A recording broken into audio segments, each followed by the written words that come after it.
丢3290块去抢，只有同温层订阅者才能留言，哈哈哈哈。给点论述啊！现在直播要求你订阅，不是很正常的事情吗？闽南郎作为统战样板，在对岸已经被淘汰了。八囧作为一个青鸟头子，已经顺利混到了100万等级，他现在众人追捧，捧得高高的。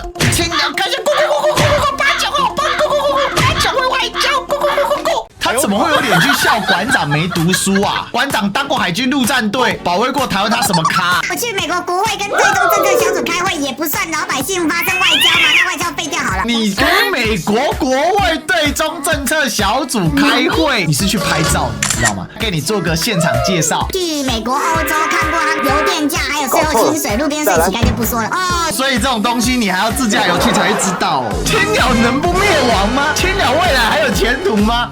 你脑子进水了？你咋知道呢 Ladies and gentlemen, welcome the host. 你们两个那天还进去抖内，然后留言给他。没办法，你只能抖内才能跟他讲话啊，因为他也有一个墙，浪费钱。他有一个墙，就是我们不能留言，对，只有订阅他2天以上的人才能留言，所以我们不能留言，怎么样才能留言？抖内啊，你抖内就会标出来嘛，你标出来，下面他的粉丝就会喷你嘛，对啊，这样是不是在学中共，再围一个墙，倒一个文革？啊，境外势力来了。这个同志们上啊，文革批斗，大陆没帝国主义，就是玩这招啊！进攻馆长啊，丢3290块去抢，只有同温层订阅者才能留言，哈哈哈哈！给点论述啊！现在直播要求你订阅，不是很正常的事情吗？在抹黑我们，编剧加大喇叭，你在急什么？啊！我拍的诈骗就是中国和台湾的诈骗啊！我哪里没有拍？下集纪录片出来了吗？你坐床底下吗？你是编剧家吗？只有你为老百姓发声吗？啊！所以你真实的事件还要特别找企划写脚本吗？我去美国国会跟对中政策小组开会，也不算老百姓发声外交吗？那外交废掉好了。你是去拍照，你知道吗？你去人家给你做个现场介绍，哇！你跟美国国会对中政策小组开会，哇！现在是怎样？最近有一个东西叫做联合国名媛，联合国啊，你付了钱就可以进去里面使用它的会议间，也可以的进去里面接受它的说明，然后甚至可以跟他们的一些人员发生一些对谈，只要付钱就可以了。啊，你去美国国跟对中政策小组开会，那请问你开了什么会呢？请问你懂什么国际地缘政治格局呢？然后我这边再公开讲，欢迎温子瑜先生，什么叫做国际地缘政治？什么叫大两岸、小两岸？什么叫做韩国现在为什么会有戒严闹剧？为什么叙利亚阿萨德会垮掉？去打个卡就变成老百姓外交了。馆长多读书，这个叫做中南海听床师。你对中国一点研究都没有，就出来这边说三道四，我不吃你这套。我跟你讲，这是谁？美国对中协会啊，这个美国国会对中政策幕僚长，我跟他开过会吃过饭，我坐在哪天有吃啊？再给你看，我去美国国会了啦，你签过没？美国国会怎么不找你这？不找你，找我这个编剧家。美国这谁？美国国家安全智库啦，找我干嘛？当大喇叭啊？不读书，不出门看世界，只会在监察办里面说三道四。你全国欧美吗？你实际全国欧美，日本去了解他们的政治状况吗？曾经说台湾怎样怎样怎样，多跟你讲这种评论电视啊！气死人了！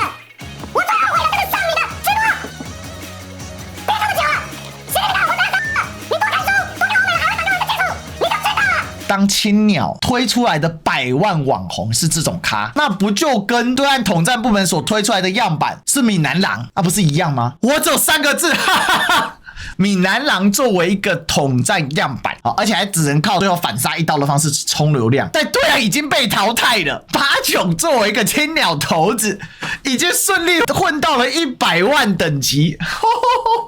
我就问你，青鸟能不灭亡吗？青鸟未来还有前途吗？青鸟就是一群傻鸟，这人傻钱少啊，还天天抖内，你就知道为什么我觉得很开心，我很嗨神，因为我看到青鸟是这种咖小事实上啊，未来啊，你不管是2026的选举和2028选举啊，只要在野党不要在北七在那边分裂，那基本上就没什么问题，青鸟肯定要倒的嘛。青鸟头温子瑜，他现在众人追捧，捧得高高的，青鸟开始咕咕咕咕咕咕咕，八囧好棒，咕咕咕咕，八囧会外交，咕咕咕咕咕。你去告他诽谤他刑事犯罪啊，陈志安就要去派出所做笔录啦。中共对台湾统战是假的，是不是？是真的啊，中共一直在对台湾统战啊，统战就不要交流哦，留岛不留人。黑熊名言，对不对？舔共系网红啊，然后自驾游去美国、欧洲看过他们油电价，还有税后薪水、路边税乞丐就不说了哦。所以这种东西你还要自驾游去才会知道哦。学到好多东西哦，好棒哦！台北、台中你找出50台睡在车上的市区给我看看。你要民主要30年被公众打压，台湾100分，他到底在讲什么啊？他的语言结构怪怪的。他捞了青鸟们那么多钱，然后去自驾游，大声的说出来，我认知了这个世界，我认知了这个世界。然后呢？在讲什么？前言跟后语兜了起来吗？你去美国这样，然后 I'm an international YouTuber， 这个人的中文能力哦，本身都有状况。中州科大笑人家没读书，中州科大已经倒了，我就可以讲，中州科大直接买硕士学历，1天课都不用去上，从头到尾教函授就过了。我说为什么可以？因为中州科大就可以啊，多少钱？20万。我公开讲，反正中州科大也倒了，2023年7月就停办了啦。担心就是说到时候就是没学校可以读吧。学生的往后要怎么办？这种烂学校一定要倒的啊！那个学校还可以干嘛？卖学历还之前卖出事情呢，还招黑工也搞出事情。境外生不是血汗奴工。来自乌干达的中州科大学生，在民进党立委范云的陪同下，和台湾劳工阵线一起出面控诉，在台湾沦为血汗学工的处境。My patience and endurance were tested beyond measure. I was tortured both physically and psychologically.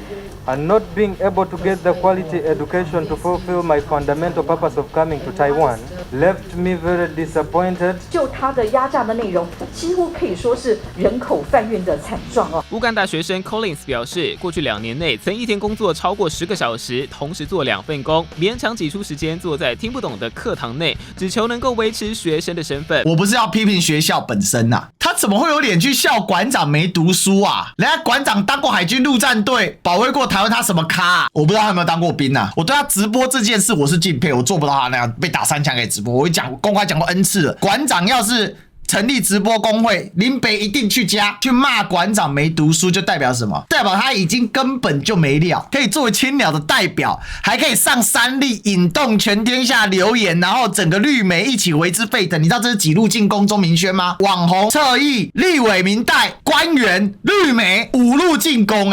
我今天要不是他骂馆长没读书，我不会去贬斥他的学历，我不会去讲他的学历什么样。但是他今天骂馆长没读书这一点，我就不能忍了，我觉得太可笑了吧。再来呢，黑哥几年前呢，一堆大陆做传销的交钱给奥光海合照呢，人家逼格不比巴囧高吗？奥光海就是奥巴马啦，整篇留言逻辑有问题啊。其实重点就在炫耀美国自驾游吧。这个巴囧是不是觉得焦糖哥哥？巴囧某些程度上很像焦糖哥哥，反应真的很像。焦糖哥哥是跑去中山读硕士，然后每天拿那个畅销书说他有念书，每天拿一本畅销书，然后拍他的 IG。这个巴囧呢，他可能比焦糖哥哥还糟了一点，是焦糖哥哥好歹还会念个畅销书，他呢就是去美国自驾游，他就觉得他变成知识分子，对不对？我想到一个故人真的。